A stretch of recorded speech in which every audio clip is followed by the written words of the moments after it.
Here, No, thank you. it's called Appetit. Kaya mo yan? Kaya.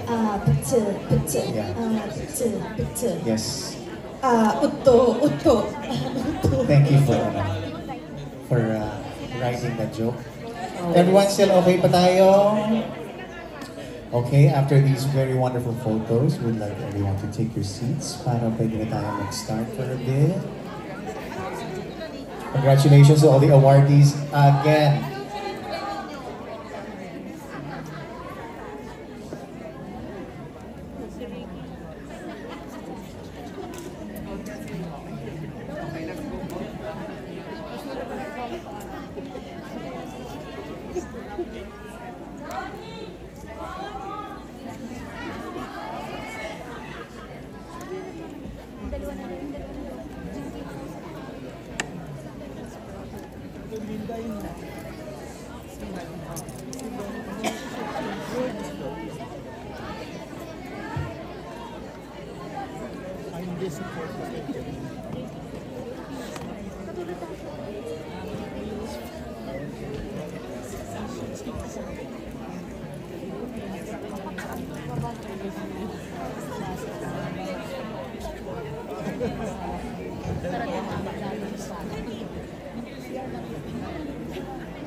Wala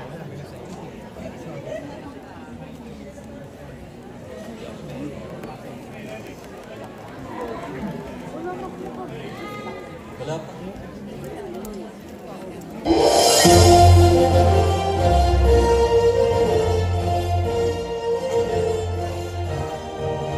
Back here at the Carlos P. Romulo Auditorium of the RCBC Plaza for more box office awards, and this time we are going to honor the best television hosts and crown the prince and princesses of Philippine entertainment.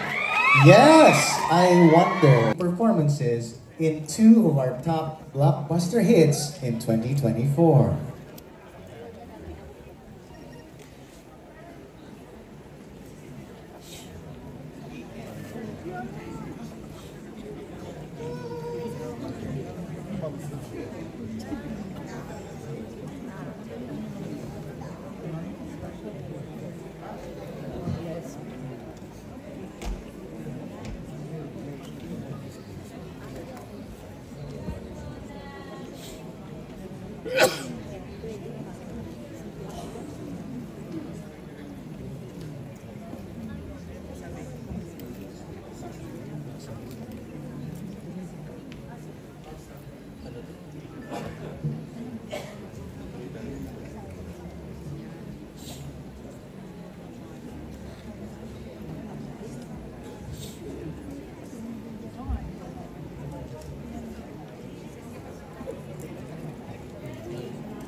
This glittering night of entertainment excellence will continue with more awards and surprises, so don't switch channels.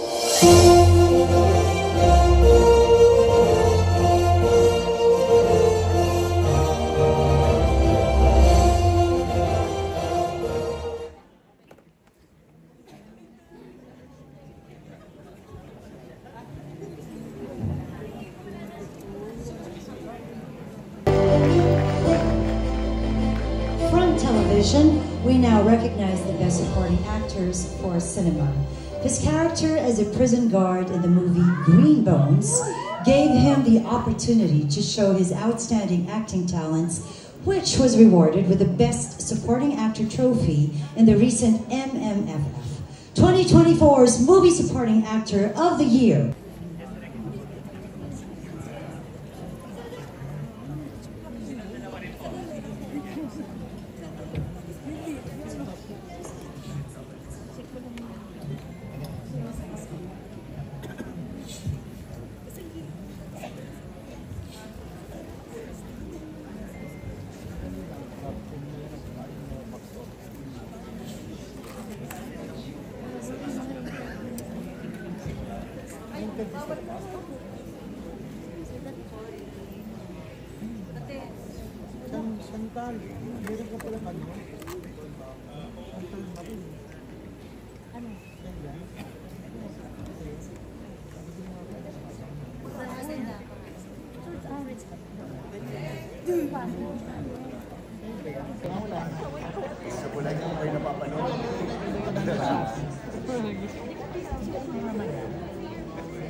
Yes. Ako na lang ang cupless. Cupless. Ayan. Malay mo, tonight. Huwag mawala ng pag-asa. So what are you looking for right now? Paulit-ulit lang yung sagot ko dyan. Ibahin natin. Ibahin natin. Wala akong nahanap. Bank account. Siyempre. 500 million up. Ang baba. Ay, baba! Jokes lang yan, jokes. 1 billion Ano pa? up. Pwede na. Okay, pwede na. Any billionaires here? Kaya single. You send your resumes. Please. And hopefully you can sing. Ay, may ganun. Mapalita ako. Congrats, Janine, for the award. Congrats.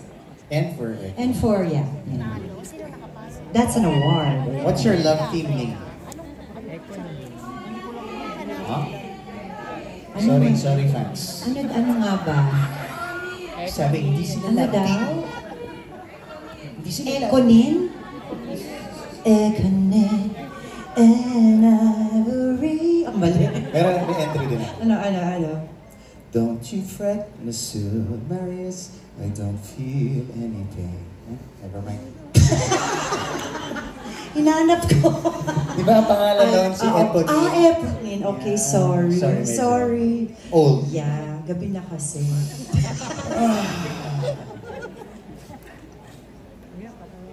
Ano pa? Yan, sino celebrate natin dyan? Sino yan? Si Eponine. Ayan na palang Econine. Eponine niya. Ayun. Anong magazine yan? Para bilhin namin lahat. Tatler ba yan? Tatler. Anong month? Tatler, Anong month? oo. Latest, tama? Latest. Saan na nagbenta ka sa baba? Napa-autograph mo na ba yan? Mamaya, ayan. Gusto mo ngayon ako na magpapa-autograph sa kanila. Wala pa nangyayari. Ayan. Aakyat ka? Hindi, baba ka na. Habang nandito sila, Ayun alis sila. na yan. Pag nanalo. Dali dito. May pa-t-shirt pa. Ayan. 4, 3. Ayan na. Oh, I'm giving you the opportunity of a lifetime here. Diba? Sayang naman yung senior citizen card mo. Hindi naman, ang bagets nga eh. Ayan po, sige po. Hintay ka namin. Di ba start yung Tama-tama, show? bukas nandito na po kayo sa... Nakalock yung pinto. Sabihin niyo lang. Wala pa. Ayan. Bumaba nga. Sana hindi siya mawala. Paano nga ba bumaba from there? Elevator? Mag-elevator pa siya, right? Tapos magpapastamp siya doon. Chikain mo yung pag bumaba. Pinababa mo siya eh. Oh.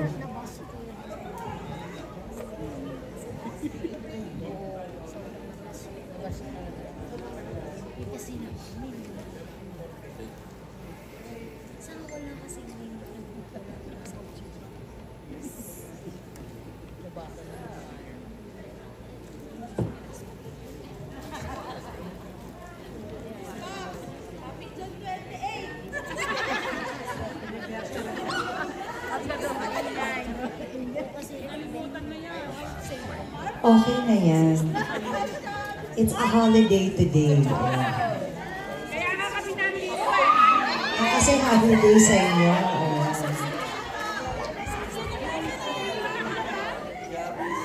Trabaho muna, guys. Ayan na nga, nakababa na nga siya.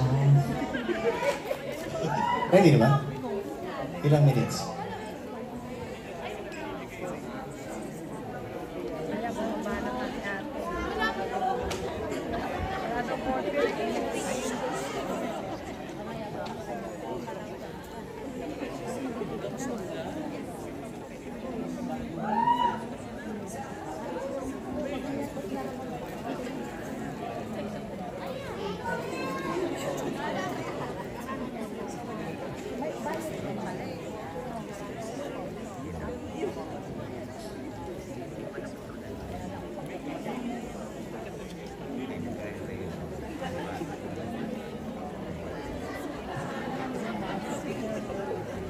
Nasaan na si Tita Tess?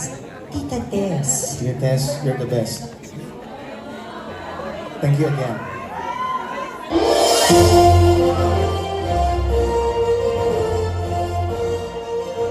We are back here at the RCBC Plaza for the Box Office Awards. Miss Pops, I have a question for you.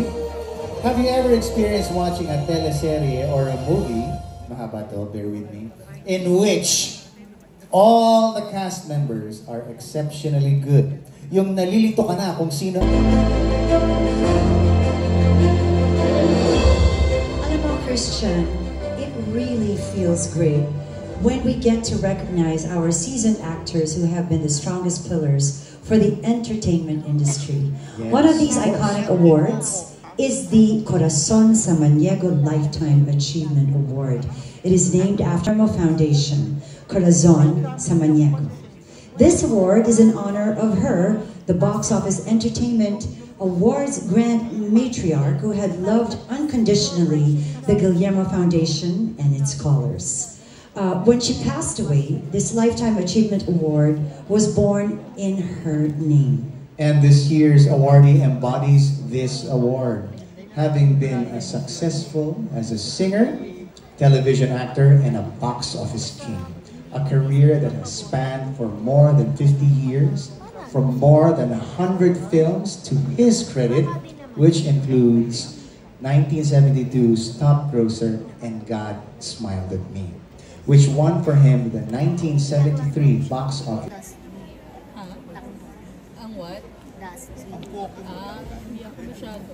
Nakaka-survive ka. Bakit naman nakapagpa siya sa